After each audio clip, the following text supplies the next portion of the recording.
Hi everyone, it's Dick Gelderman here, and we're starting right on time. I'm going to be flying through today because I've promised that this is only going to be 25 minutes, and my big downfall is always trying to give people too much information, as undoubtedly you know. So today is all about multitasking as a myth, and so you're in the right place if you've ever wondered, you know, really, is multitasking effective and efficient? And you'll have the answer to that in 25 minutes. And you're also in the right place if you're actually doing multitasking and then you find your day still out of whack and you're wondering why. You'd like to become more effective, more productive, more efficient, more organised, and you don't even know how to start. And you're really, really busy and you're still getting nothing done. And just as importantly, there are other people in your team who feel the same way. And I'll give you some numbers as we go through this webinar, and you can see how much, if you're a practice owner or a business owner, you'll actually see by the end of this webinar, I'll give you some stats on how you can save 26%, 26%, that's about a quarter of your wages bill. So keep that one in mind. And we're going to do a little exercise as well, and if you haven't got pen or paper nearby, please grab it while I'm just doing these intro slides. And you also would have received a download to print out on which to do that exercise. So please just print that out. If you haven't got it nearby you, or it's another computer or whatever, that's cool. We can still work with that, but it'd be nicer if you had the little exercise worksheet.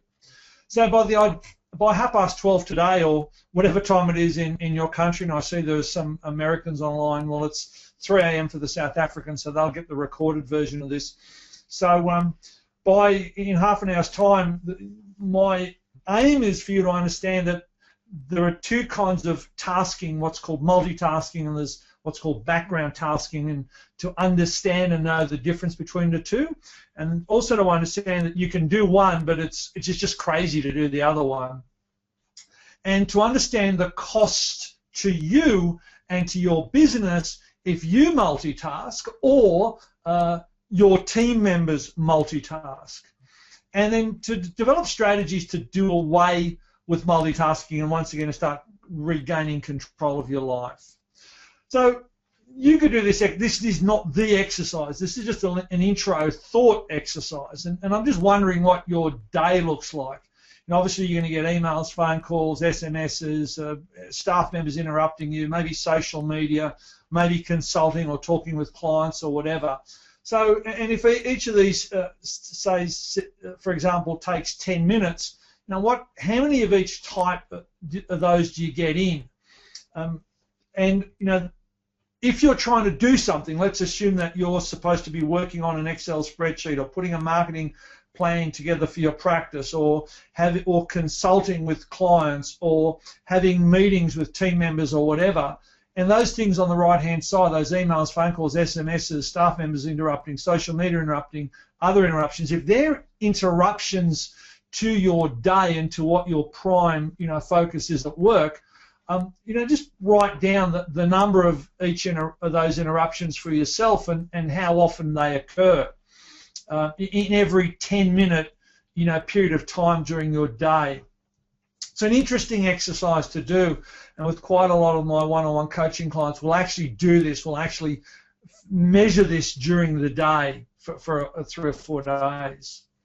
So in about 2 minutes, we'll talk about this in a little bit more detail. So just in the meantime, how many interruptions do you get in an average hour? How many do you get in an average 8-hour day? Add them up and calculate how much actually work time you have left. And if you don't have time to do it now, come back to it when we finish and do it. Now this slide, this exercise was done by the University of California at Irvine with a group of business owners, and this is what they came up with.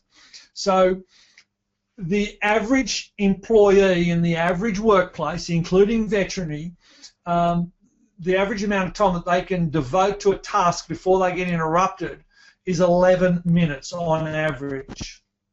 And the most common interruptions are colleagues stopping by, being called away or actually leaving a task voluntarily, answering emails, answering SMSs, answering social media posts, or maybe not even answering them, just being aware of them, switching to another task on the computer and or phone calls. And from a personal perspective, and if I had an hour to do this, I'd poll you guys and ask you, how many of you have had these sort of interruptions. But I won't do that for the sake of time today, because I think I know the answer. I think it'd be 100%.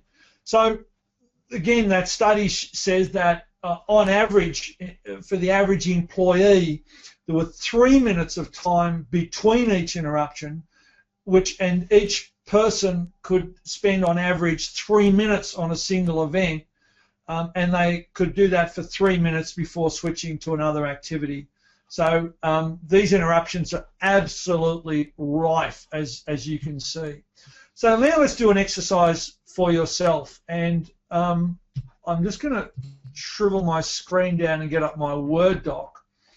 And this is the exercise that you've got, and you can do this, whatever way you like. You can use this phrase here, or you can do, and I'll do a simpler one for you. So get that piece of paper out, or get a piece of paper out, get a timer, which can be your phone, get a pen and a pencil. So I'm assuming you're ready to go.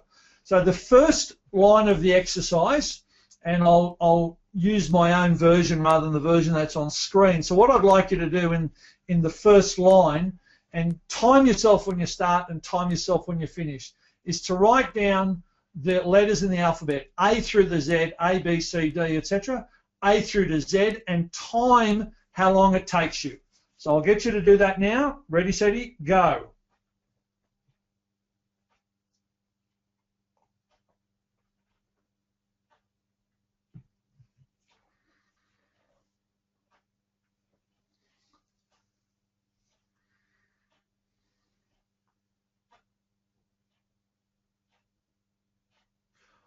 All right, you should have finished that by now. Most people will. Some people may still be not finished, but that's cool. Just now, stop your iPhone, of course, whatever, when you finish it, and write down your time to complete that exercise on the right-hand side where it says total time. So I'm going to assume you've done that. Now, in the line labelled number 1, underneath on the left-hand side, you see the first line was M, the next line is 1. In that line, or on a piece of paper now, just simply write down the numbers of from 1 to 26, and again, time how long it takes you. Ready, steady, go.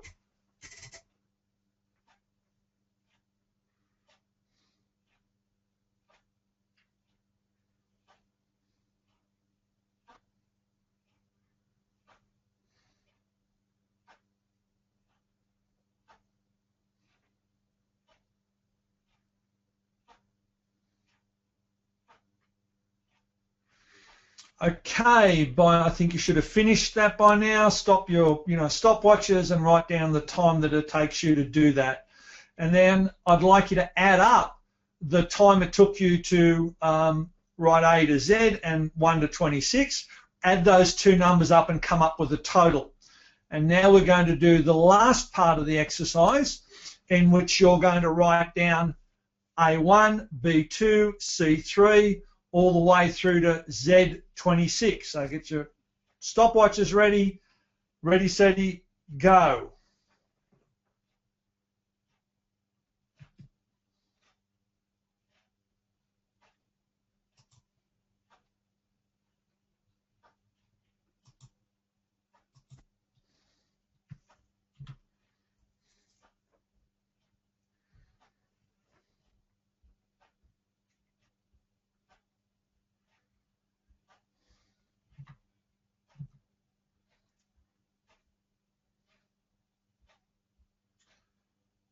Okay, you should be close to being finished now, and what I'd like you to do is write down that time, and if switch tasking or task switching or multitasking, whatever you want to call it, was as effective and as efficient as we once upon a time believed or were told that it was,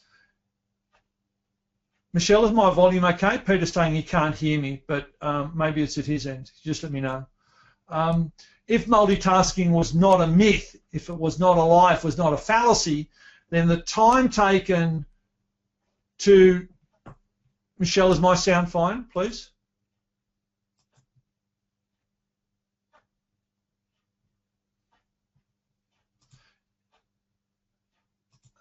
Yep, okay. Michelle can hear me, so I'll go on. Peter, I'm going to assume that the audio issue is at your end with respect. So if it wasn't a fallacy, then you could add up the first one, A to Z, plus 1 to 26, and that would then be in total time equivalent to the same amount of time, thanks Kath, thank you, that as to do the A1, B2, all through to Z26.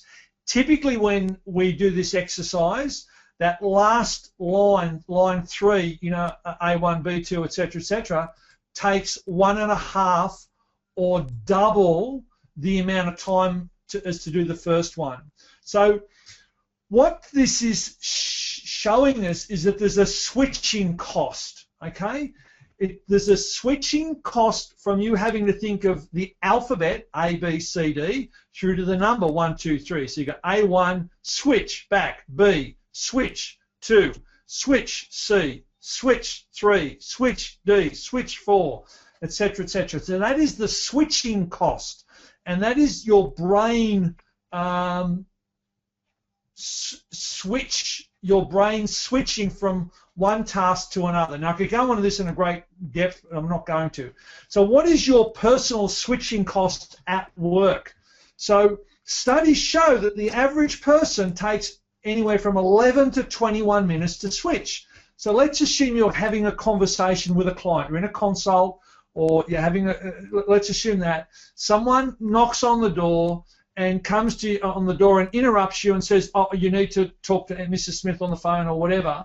Just you answering that person and not even getting up and going to the phone puts your brain out of whack from anywhere between 11 to 21 minutes before it gets right back where it should be. And the more major the tasks that you're dealing with, the more major the switching time required. Okay, so switching cost is between 11 and 21 minutes. So that's how much time you lose when you're switching from task to task.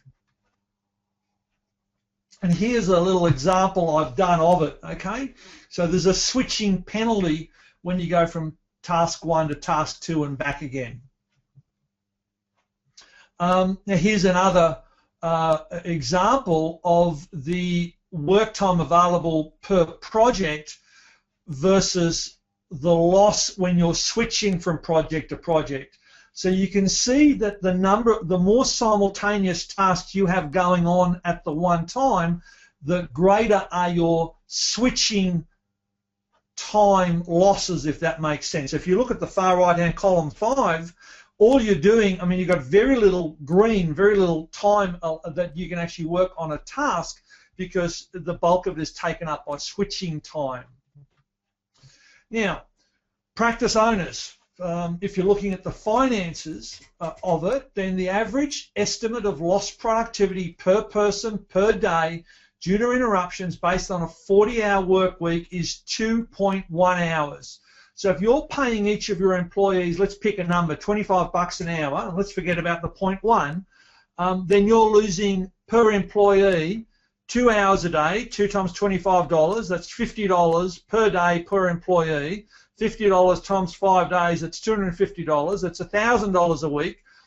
You get where I'm going with this, and all you do is multiply it out by the number of employees. Now let's not worry about the employees, let's just worry about your own loss of productivity. How would you like to, not have to do work at home or come back on the weekends?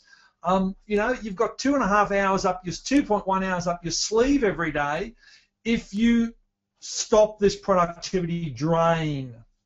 Now, that's an average of 28% of the work day, okay, due to interruptions and inefficiencies. And I'm not saying multitasking is the only reason, but it's by far and away the biggest culprit. And as I said, I'm going to show you how to cut your wages bill by 20-something%. Well, it may be a bit of an exaggeration, 28% cutting your wages bill, but sure as heck you can cut it in the high teens or low 20s, and I've done that with a number of practices that I've worked with. Now, Lord Chesterfield in 1740 had a really famous quote, and he wrote the letters to his son on becoming a man of the world and a gentleman, and he actually recognised this in 1740 and said, there's time enough for everything in the course of the day if you do but one thing at a time, but there's not enough time in a year if you're going to do two things at a time. Hey, it's 1740 and we're now, almost at 2040, a bit of an exaggeration there, or early,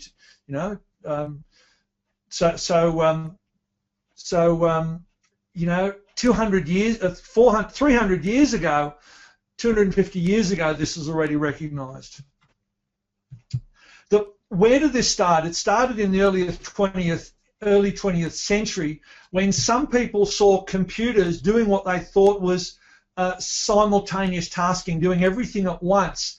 But the problem is that was a fallacy. The computer only appeared to do things simultaneously, i.e. to multitask, because in those days they only had one CPU, but it switched very effectively and efficiently from one task or one program to another. So it appeared to be multitasking, and the newspapers of the day, they came up with that phrase multitasking, and they based it on what computers were doing, and they said if computers can do it, well, people can do it as well. Well, we're not computers. So that is how the computer doesn't, or the one CPU computers didn't do word processing, email, web browsing, and antivirus all at the same time. They switched very effectively and efficiently between them. Now with multiple CPUs, they can do a number of things together, but us as people, we're not likely to get multiple brains like computers get multiple CPUs. So you cannot focus on two important things at once, and so your brain needs to switch. That means you need to log on and log off different portions of your brain, and that there is a delay there. And the more important the task, the longer the delay in switching. So when you're doing, when you're answering your email and talking to a coworker, talking on the phone and reviewing your financials, talking on the phone and driving, you're switching between tasks. You can't do those things simultaneously. If you, just out of interest, go on to Google when we get off here and have a look at how many people walk off cliffs while talking on their phone or SMSing on their phone. Now, I know we all know about car accidents and being on the phone, but go and look up how many people walk off cliffs or walk into traffic due to, when they're doing that. The numbers are stunningly huge. So this guy on the right shouldn't be doing all the things that he's doing because he's not very good at any of them. Now, you may ask me, hey, but what about I can prepare my kids' breakfast and watch the news? I can eat my dinner and watch the news, or I can eat my dinner and Facebook or Google or whatever. Yeah, okay. Only one of those tasks requires mental effort. So that's called background tasking. Drinking coffee and being in your car, that's background tasking. Smoking and being in the car, that's background, driving the car is background tasking. But talking on the phone and driving, or SMS and driving, no, or even SMS and talking on the phone on two different phones. So eating dinner and watching TV, background. Jogging and listening to music, background. Making school lunches and talking, background tasking. Talking to the kids, all background tasking, not multitasking, background tasking. Now, so background tasking is fine, and it's a great productive use of time. Multitasking, important stuff, is not. Now, the important thing to think of are active switches, which are the ones that you instigate. So this is where you're in control. Yes, you're still losing time, but you don't do that many active switches. What typically happens is that a lot of the switching is passive. In other words, it is someone else's agenda. So someone sends you an email, sends you a Facebook post, interrupts you when you're in a meeting or on a consult, knocks on the door. So you're their agenda. You're not your own agenda anymore. You're their agenda. This has been instigated by someone else. Now, don't think that when the email, you're doing something on your computer, writing a document, whatever, that email pings, you don't even answer it. You're well controlled enough that you don't answer that email ping or that Facebook message or whatever. But even the ping going off distracts you, and it takes you 30, 60 seconds, minute or 2 minute, whatever, to get your brain back in the mode of doing what you were doing. So even that seductiveness of the ping is enough to, of that message arriving or whatever it happens to be is enough. So when you want to stop switch tasking, turn your email off, turn your Facebook off, and just create time in your day, a work block when you'll answer emails, answer your Facebook, do whatever else. But don't be at the behest of all these other people in your life that are controlling your brain. So active switches are the ones that you choose to make. This is where you instigate the switch. If you're multitasking and you're actively switching, typically it's a result of poor scheduling, or I'll be dead honest here, and I'm sorry, I know some of the people on the webinar quite well, and I'll say it's as a result of no scheduling rather than poor scheduling. They have not created a block of time to do certain things. So it's not a matter of poor scheduling, it's a result of no scheduling, and even poor scheduling is better than no scheduling, and good scheduling is obviously even better than that. And again, with respect, poor scheduling and no scheduling are an issue of poor self-discipline. And I can speak honestly, I used to have very little self-discipline around this area, and I'm now very, very, very rigorous with my work blocks. I'll do emails at a certain time, I'll do Facebook at a certain time, and I only do Facebook because it's a business tool for me. I'll do spreadsheets, I'll do client consults, etc., etc. They are all locked into time frames, and yeah. So when you start getting in better control of yourself, both mentally and with your scheduling, and you resist then you will start to resist the temptation and the need for switching. Passive switches, like I said, they're the ones that come to you by someone else's choice. Now, sure, some are unavoidable. Emergencies, crises. In vet land that happens all the time. But true crises, where the staff member knocks on your door and says, "I quickly need an answer about this," and all it is how many tablets do I dispense or something. That they're not crises at all, and that's just poor training, that's poor discipline, that's poor systems and poor standards in the practice. Now you can eliminate those quite easily by locking yourself in your office, putting a sign on the door saying X, Y, Z. And so, for example, there's a lady I worked with, the practice I worked with, that the lady who did the stock take, big practice, and they needed to do, they had one person in control of stock the whole time, and it was a multi-million dollar business. She could not do a stock take, and they did areas of stock take, once a week. They stock took areas to make sure it was all online now, or correct. Now she couldn't do a stock take without being interrupted. So what we did there, and then she got it wrong, and it took her literally 2, 3, 4 times as long. So what we did is, whenever she was not to be interrupted, she dressed in one of those fluoro truck tops, those fluoro vests. And when she had that fluoro vest on, then everyone in the practice knew they were not allowed to distract her or interrupt her for any reason at all when she had the fluoro vest on. Now that improved her stock control time by 2.5 times and increased her accuracy. So very simple ways that you can help eliminate distractions. You just have to think a little bit laterally.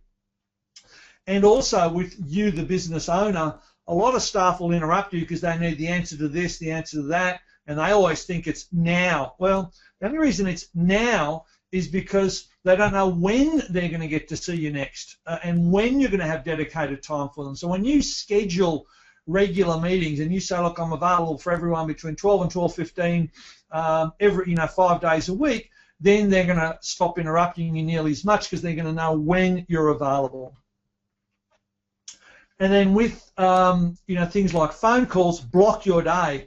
Return all your phone calls at a certain time, say twice a day. Meet all your reps, meet all your staff members, all those sort of stuff. Block time to do all that. And again, I could give you lots more detail here, but I'm not going to. Now, we're getting to the end, and this is a staff survey, right? Staff survey, veterinary staff survey. I know I've said it 3 times, very deliberate. 64% of your staff feel that it is acceptable to interrupt work to answer personal emails and personal questions or SMSs from a friend. So that's that's the workplace that we have. Now, vet practices are no worse, no better than any other business. That number is cross-contextual. That's costing you a lot of efficiency in your practice, okay?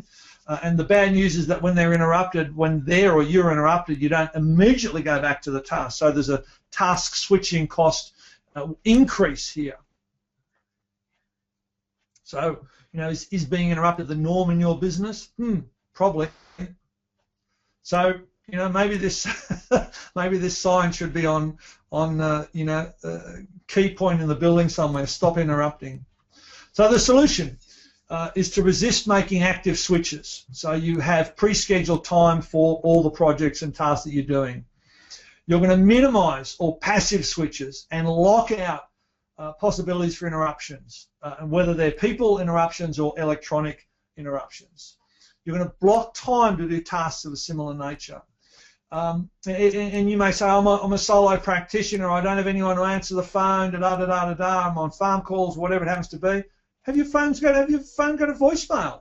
I rarely, if ever, answer either my office line or my mobile.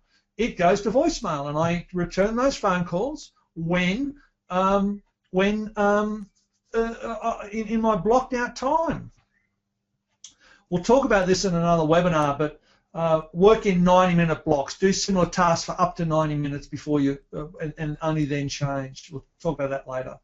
So work in a 90-minute block and then have an active 10 to 15 rest and recovery break. So have active work for 90 minutes and active recovery for 10 to 15.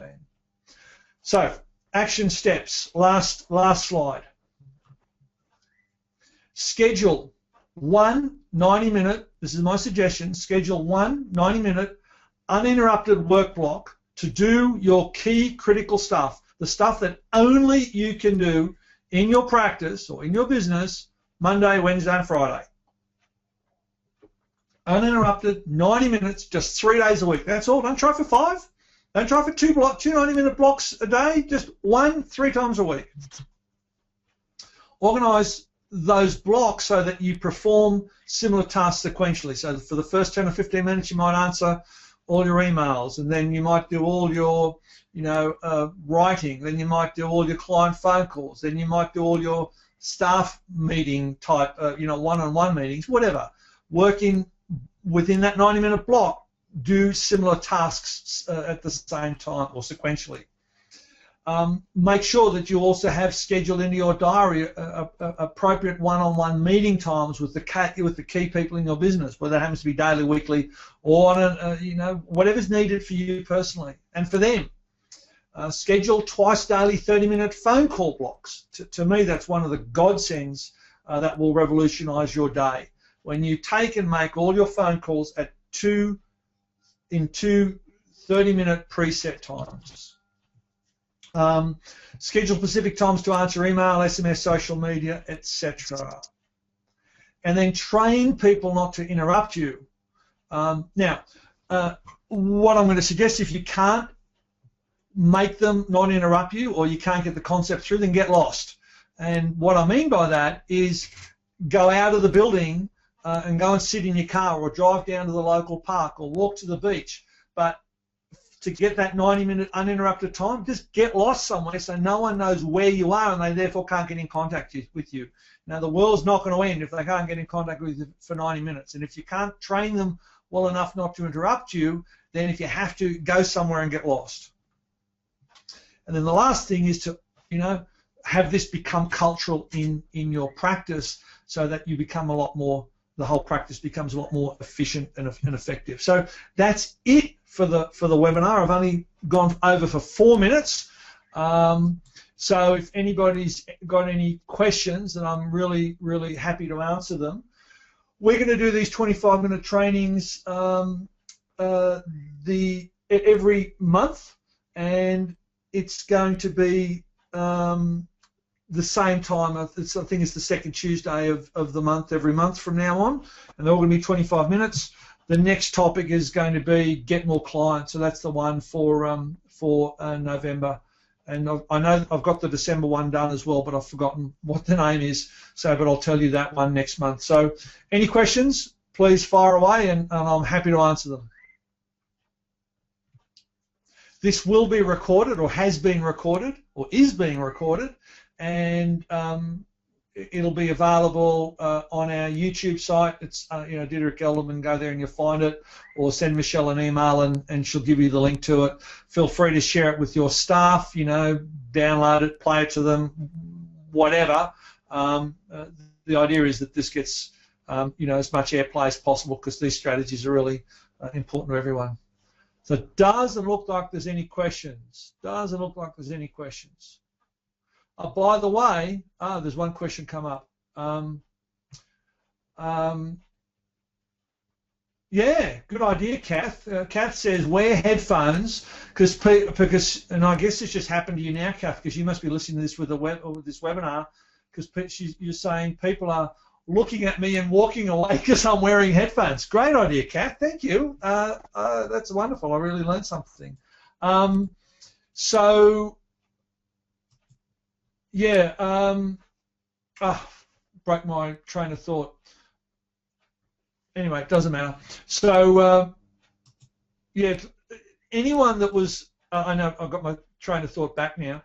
Anyone that was watching or listening to this webinar and trying to do something else at the same time, like do their emails, do their Facebook, do some stuff at work, you now understand why it just doesn't work as well. Because you can't, this is not a background task unless you're eating or drinking. That's background tasking, but being on the webinar and doing something else, yeah, doesn't quite work. So, alrighty, no more questions. Thank you very much. Really appreciate your attendance today. If you want to know any more about this, send me an email. That's it. Thank you, and enjoy the rest of your afternoon or evening wherever you are. Bye.